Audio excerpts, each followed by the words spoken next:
il a couché avec toi que ça va signifier qu'il va pas peut-être te marier. Parce que tu lui donnes aujourd'hui ou bien que tu lui donnes après, ça veut pas dire que tu n'as pas reçu une bonne éducation ou bien quoi que ce soit. N'importe qui ou bien n'importe quel parent aimerait que son enfant se fasse déviéger après le mariage. Genre, elle se marie avant que c'est son homme qui découvre. Mais on est d'accord qu'il y a plusieurs... Il y a des... Moi, c'est Abiba, je suis une jeune fille vierge. J'ai un petit ami plus âgé que moi, mais il veut qu'on passe à l'acte. Je ne suis pas prête pour ça, j'ai peur de le perdre. Si je maintiens ma position, s'il vous plaît, aidez-moi. Bon, Abiba, tu es une jeune fille vierge. Tu as un copain plus âgé que toi. Il veut que vous passiez à l'acte et tu n'es pas prête pour ça. Ma belle, tout le conseil que je peux te donner, c'est que il ne faut pas seulement... tu as peur de le perdre, c'est vrai, mais ne mets pas tes convictions à part parce que tu veux satisfaire un homme. Surtout un homme qui ne t'a même pas épousé. Si c'était encore ton mari, même ton fiancé, oui. Mais ce n'est rien de tout ça, c'est juste un gars avec qui tu sors. La virginité d'une femme, c'est quelque chose de plus sacré. Surtout, ça dépend aussi des traditions. Il y a des traditions ici d'ailleurs où si la fille n'est pas vierge, tu ne peux pas te marier dans certaines religions. Donc, ce que moi je te conseille, Abiba, c'est de parler avec ton gars. S'il t'aime vraiment, je crois qu'il peut patienter. Quand toi, tu seras prête. Il ne faut pas seulement faire parce que tu veux faire plaisir à l'homme. Il faut faire quand toi, tu sens que non, tu es prête pour le faire. Voilà. Donc, selon moi, ne te jette pas dans ses bras juste par amour. Tu es encore très jeune. Profite vite ta vie et le moment que tu vas sentir que voilà, c'est le bon moment pour faire la chose. Maman a fait la chose. Et maintenant, si tu l'aimes tellement et que tu veux le faire plaisir, maman, c'est ton choix. Déjà que c'est ta virginité à toi. Donc, c'est à toi de savoir à qui tu vas donner ça. Donc, ça, c'était mon conseil à moi. Voilà. Le mariage n'est pas une fin en soi.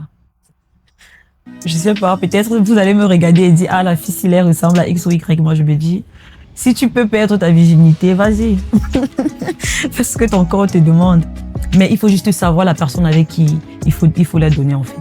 Donc, je me dis, que ce soit avant ou après le mariage, ça dépend de la personne à qui tu veux donner cette virginité-là. C'est qui est sûr, on ne va pas coucher pour la première fois avec n'importe qui. Ça veut dire que la personne en face de nous a rassurés. La personne en face de nous a peut-être, genre, il nous a mis en confiance et tout. Donc, de pas se dire, de pas sa position, de pas la manière dont la personne se comporte. Ça peut nous pousser à dire, bon, voici, voilà. Et aussi, ça dépend de l'âge, hein. Parce que je vais pas dire comme ça, on va penser que non, si on a 15 ans, 16 ans, on va aller dire non, je vais perdre la virginité. Ça dépend de l'âge. Moi, j'ai perdu la mienne très tard. Donc, ça dépend de l'âge. Mais surtout, il faut savoir la personne avec qui on est. Donc, on donne pas sa virginité à n'importe qui. Parce que la première personne avec qui on couche, on a tendance à dire, ça nous marque toute une vie, hein. Donc, si tu te fais déviéger, désolé pour la cruauté, par une mauvaise personne, ça peut jouer sur plusieurs choses dans ta vie. Ok, déjà de mon point de vue, moi je me dis tout se résume sur l'éducation. Déjà pour une fille comme moi qui vient d'une famille chrétienne, chez nous on nous dit toujours, ne n'est pas sexy hors mariage. La virginité d'une femme, c'est, j'aime dire ça comment, c'est à 90% de son bonheur dans son foyer. Genre, ça permet que le mari lui respecte. C'est pas une fille légère. C'est pas une fille qui se laisse aller par n'importe qui. Du coup, ça fait d'elle une fille de valeur. Donc pour moi, faut toujours garder ta virginité jusqu'à ce que l'homme, ma chérie, te mette la bague sur le doigt. Ok. Moi, je suis pas à 100% d'accord avec toi. Genre oui, mais la tendance d'aujourd'hui. Je ne dis pas qu'on doit suivre la tendance pour être déviégé, parce que j'ai mentionné que j'ai perdu la mienne très tard. Mais la tendance d'aujourd'hui fait en sorte que il y a des hommes avec qui, c'est pas parce que il a couché avec toi que ça va signifier qu'il va pas peut-être te marier. Parce que tu lui donnes aujourd'hui ou bien que tu lui donnes après, ça veut pas dire que tu n'as pas reçu une bonne éducation ou bien quoi que ce soit. N'importe qui ou bien n'importe quel parent aimerait que son enfant se fasse déviéger après le mariage. Genre, elle se marie avant que c'est son homme qui découvre. Mais on est d'accord qu'il y a plusieurs, il y a des astuces aujourd'hui qui font en sorte que même une personne qui a été déviégée referme son truc et après on ne sait pas. Donc je sais pas pourquoi jouer à ce jeu-ci, on peut être honnête et dire voici voilà. Et maintenant en ce qui concerne la famille ou bien les parents et tout, il y a une façon de d'aborder ce type de sujet avec les enfants parce que tout va de l'éducation, oui, comme vous l'avez bien mentionné, mais je me dis sur le parent déjà, parce que quand l'enfant atteint un certain âge, l'âge de la puberté, à partir de 15 ans, 13 ans même pour d'autres enfants, le corps commence à réclamer certains trucs. Parce que le développement du corps fait en sorte que l'enfant commence à avoir certains trucs, oui, elle ressent ça dans son corps. Maintenant, pour une personne, pour un enfant qui communique bien avec sa maman ou bien avec une tante ou avec, je sais pas, avec un supérieur et tout, elle va venir et dire, je ressens des trucs comme ça, parce que quand l'enfant commence déjà à avoir ses règles, sincèrement, c'est le corps qui est comme ça, c'est le mécanisme scientifique du corps humain. Tu commences à ressentir des trucs.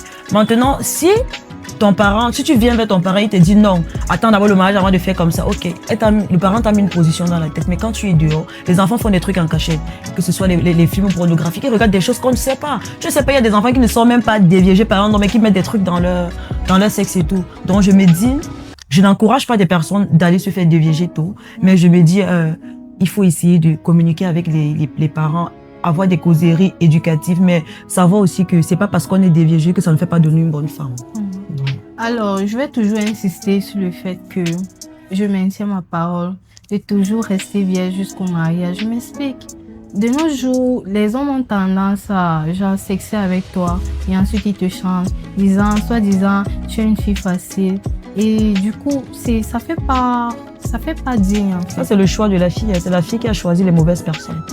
Parfois, tu ne peux pas savoir si c'est une bonne ou bien une mauvaise personne. Certains hommes, leur objectif dans ta vie, c'est qu'ils voudraient venir te goûter et puis s'en vont. Même ton mari peut te faire pareil. Hein. Tu peux te marier, il goûte après, il pas toujours goûter ailleurs. Non, c'est différent.